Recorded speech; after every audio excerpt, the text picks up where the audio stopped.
merupakan bagian penting dalam sholat yang wajib dilakukan. Jika tidak tumakninah, maka sholatnya tidak sah. Di antara dalil yang menunjukkan wajibnya tumakninah, pertama, suatu ketika ada seseorang yang masuk masjid kemudian sholat 2 rakaat. Seusai sholat, orang ini menghampiri Nabi SAW yang saat itu berada di masjid. Ternyata Nabi menyuruh orang ini untuk mengulangi sholatnya. Setelah diulangi, orang ini balik lagi dan disuruh mengulangi sholatnya lagi. Ini berlangsung sampai 3 kali, kemudian Nabi SAW mengajarkan kepadanya cara sholat yang benar. Ternyata masalah utama yang menyebabkan sholatnya dinilai batal adalah karena dia tidak tumakninah, dia bergerak ruku dan sujud terlalu cepat. Hadis riwayat Bukhari, Muslim, dan yang lainnya. Kedua, dari Hudzaifah radhiyallahu anhu bahwa beliau pernah melihat ada orang yang tidak menyempurnakan ruku dan sujud ketika sholat dan terlalu cepat. Setelah selesai ditegur oleh Hudzaifah, "Sudah berapa lama Anda sholat semacam ini?" Orang ini menjawab, 40 tahun. Hudzaifah mengatakan, "Engkau tidak dihitung sholat selama 40 tahun, karena sholatnya batal." Kemudian Hudzaifah mengatakan, "Walau mitta wa anta tusalli hadhihi shalah, la mitta ala ghairi fitrati Muhammad sallallahu alaihi wasallam."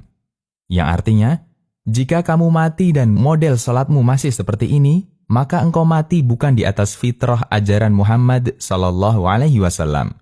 Hadis riwayat Ahmad, Bukhari, dan An-Nasa'i. 3. Karena tumakninah hukumnya wajib, maka kita tidak boleh bermakmum dengan orang yang sholatnya terlalu cepat dan tidak tumakninah.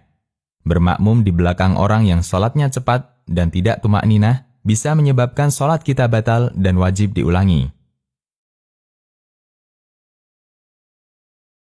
4. Jika secara tidak sengaja kita mendapatkan imam yang gerakannya terlalu cepat, maka kita harus memisahkan diri dari jamaah dan sholat sendirian.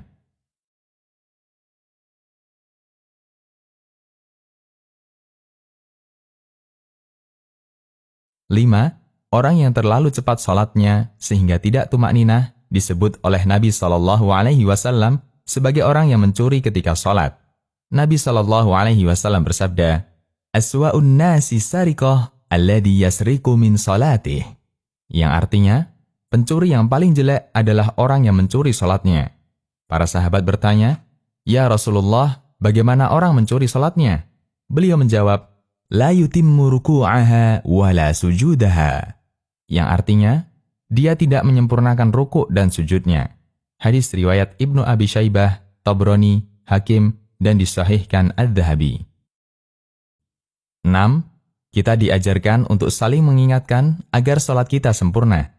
Karena itu, jika kita menjumpai ada orang yang sholatnya tidak tumakninah, maka kita harus mengingatkannya sebagaimana yang dilakukan Nabi SAW dan para sahabat.